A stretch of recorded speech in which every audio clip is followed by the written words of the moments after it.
Hi అండి, ఎలా ఉన్నారు? ఈరోజు అయితే మేము మళ్ళీ హాస్పిటల్కి వచ్చేసాం. Last time Kovvur government hospital తీసుకెళ్తే వాళ్ళు ఇన్ఫెక్షన్ చేసేసి మౌత్ ఇన్ఫెక్షన్. మీకు ట్రీట్మెంట్ రాజమండ్రి గవర్నమెంట్ హాస్పిటల్లో బాగా చేస్తారు, అక్కడికి వెళ్ళండి. ఒకవేళ అక్కడికి కుదరకపోతే జిఎస్ఎల్ హాస్పిటల్ తీసుకెళ్ళండి, మీకు అక్కడ వాళ్ళ ఏంటి ప్రాబ్లం అన్నది చెప్తారని చెప్పేసి అన్నారండి.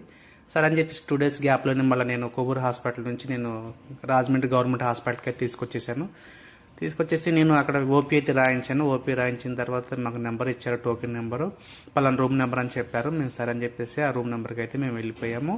వెళ్ళేప్పుడైతే ఆ బిల్లు నేమ్ చాలా డిఫరెంట్గా కొట్టారండి. ఇందల్ కుమార్ అయితే ఇంద్రా కుమార్ అని కొట్టారండి.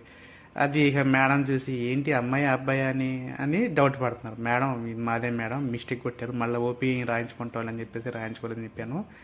అయితే మేడం ఏముందంటే చూసేసి ఇక్కడ మనకి అంత ఎక్విప్మెంట్ లేదు, టెస్టింగ్ కూడా కిట్ ఏం లేదు, కాబట్టి మీరు జిఎస్ఎల్ హాస్పిటల్కి వెళ్ళిపోండి. అక్కడైతే మీకు ఓపీ ప్లస్ చూడడం వరకు అయితే డాక్టర్ ఫ్రీగానే చూస్తారు. మీకు టెస్టెస్ అయితే మీరు అమౌంట్ కట్టుకోవాలి, టెస్ట్లకి ప్లస్ మెడిసిన్స్కి అయితే కట్టుకోవాలని చెప్పేసి అన్నారు. సరే అని చెప్పేసి మేము జిఎస్ఎల్ హాస్పిటల్కి వెళ్ళాము. ఆడ ఎంట్రన్స్ చూడగానే ఎంత పెద్ద హాస్పిటలే సార్, ఈ హాస్పిటల్లో మనకి ట్రీట్మెంట్ ఎవరు చేస్తారు సార్, అనేది డబ్బులు చాలా తీసుకుంటారు, వెళ్ళిపోతాం సార్ అంటున్నాడు.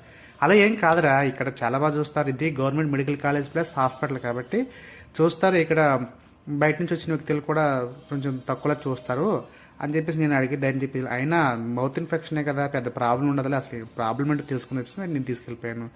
చూస్తే డాక్టర్ గారు అక్కడ మళ్ళీ ఓపీ రాయించుకున్నాము, వెళ్ళాము. అంతా అయిపోయిన తర్వాత డాక్టర్ ఏమంటే ఇన్ఫెక్షన్ పెద్దగా ఏం లేదు, నార్మల్గానే ఉంది, బీ కాంప్లెక్స్ ప్రాబ్లం వల్ల ఇది మీకు అట్లా అనిపిస్తుంటుంది, 4 కింద కూడా చిన్న బొబ్బులాగా వచ్చినాయి కదా, తగ్గిపోతుంది, బీ కాంప్లెక్స్ టాబ్లెట్ ఇచ్చాను, ఈ 5 days తర్వాత వాడండి. వాడిన తర్వాత మీరు తిరిగి మళ్ళీ హాస్పిటల్ రండి, మళ్ళీ చెక్ చేసి ప్రాపర్గా ఎలా ఉందో నేను చూసి చెప్తానని చెప్పి అన్నారు. సరే అని చెప్పేసి మళ్ళీ ఇంకో డాక్టర్ని కూడా కన్సల్ట్ అయ్యి మేము తిరిగి అయితే వచ్చేసాం.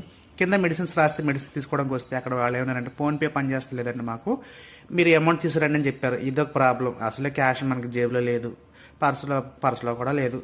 కాబట్టి నేను ఏం చేశానంటే ఫోన్పేలో అని చెప్పేసి నేను సరే వేరే బయట ఎక్కడ దొరుకుతాయి అంటే అక్కడ తీసుకోండి అని చెప్పి సజెషన్ చేశారు. నేనైతే రాజమండ్రికి అయితే వచ్చేసాను. జిఎస్ఎల్ హాస్పిటల్ ఏమో మనకి ఇక్కడ దేవాన్ చెరువులో ఉంటుంది, ఇక్కడైతే నేను వచ్చేసాను. తర్వాత రాజమండ్రి వచ్చేటప్పుడు ఈ చుట్టుపక్కల ఏరియాలను తీసుకుంటూ వచ్చానండి. ఈ రాజమండ్రి ఏరియా చాలా అందంగా ఉంటుందండి, చాలా నీట్గా డిగ్నిఫైడ్గా ఉంటుంది.